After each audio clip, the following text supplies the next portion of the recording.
Yeah, boy, can you believe that? It's the 9th of January already. And I mean, we could say that the year is pretty much still.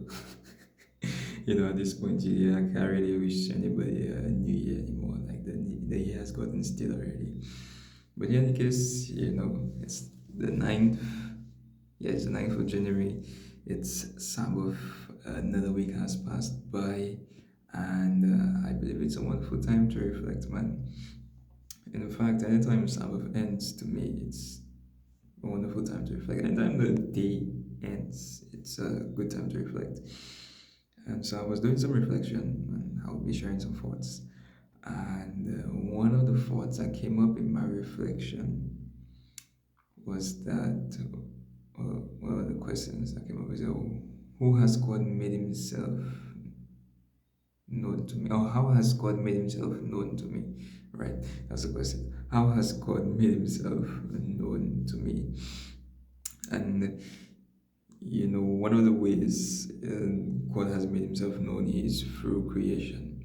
And I mean, especially because it's Sabbath. Sabbath is a wonderful reminder that God created the world in 6 days and then he rested on the seventh day. He blessed that seventh day.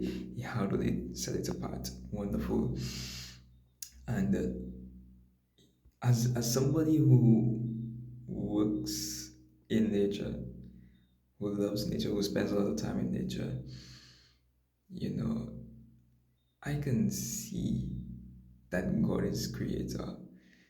He has made himself known to me in that regard.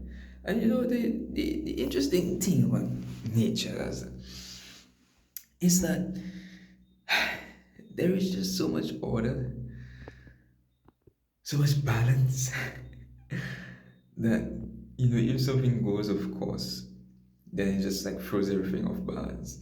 Like it's just so intricately connected. Like systems work with such intention. It's amazing, and it just shows that it had to be designed. It had to design. And when I look at nature, I don't see any opportunity for chance.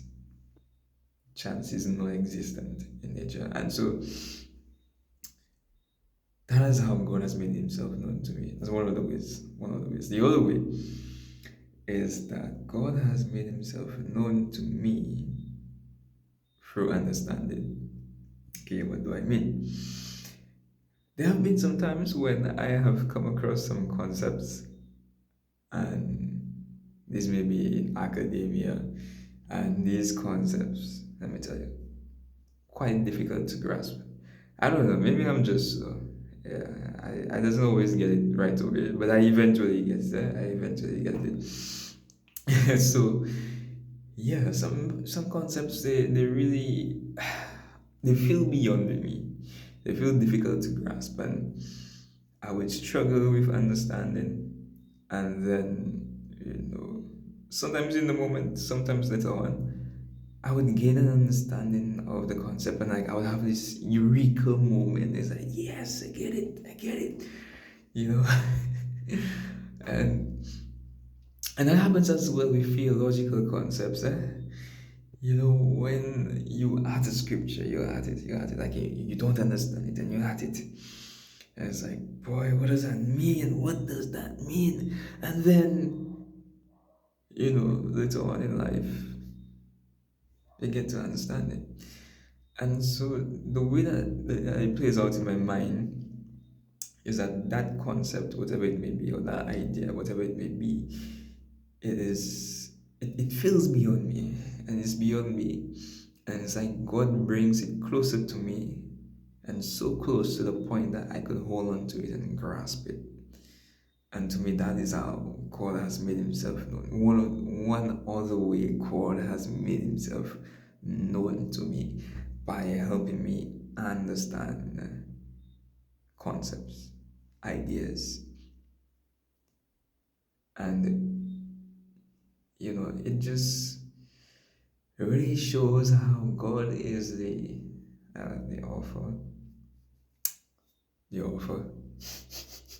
Alpha and Omega, and how He possesses infinite knowledge, and how He's so gracious to just like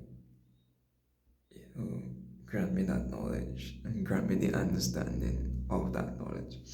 And there is a particular scripture in Proverbs chapter 2, verse 6. It says, "For the Lord giveth wisdom, out of his mouth cometh knowledge and understanding unto me." That is something I have been able to experience. So the question now to you is, in what ways have God made himself known to you? Or to put it simply, how has God revealed himself to you? And I know God to be a provider, but having done that reflection, he's still a provider, but then I've understood it in a different aspect, in that not only is he a provider of my physical needs. I mean, yeah, he's also a provider of the intellectual. He is also a provider of understanding. He's also a provider of wisdom. And God has provided me with understandings of things that I could not on my own grasp. And that is something I really appreciate about him. So yeah, think about it. How has God made himself known to you? And hopefully by you asking yourself that question and you revealing, well, and you're seeking to understand how God has revealed himself to you, and you begin to see God's amazing hand in your life. And that in itself will help you to get closer to him, man. Yeah. So yeah, this is just a video of me sharing my thoughts. I normally would share it on WhatsApp, but WhatsApp is like you have to cut it up, and this video is going to be maybe around 8 minutes long. If I have to do that on WhatsApp, there's all the work. So I figured, why not just post it on YouTube? Yeah, let's work for me, easier for you. Yeah, I win, you win. Everybody wins. Yeah, so take it easy, beloved, and do have a blessed Sabbath.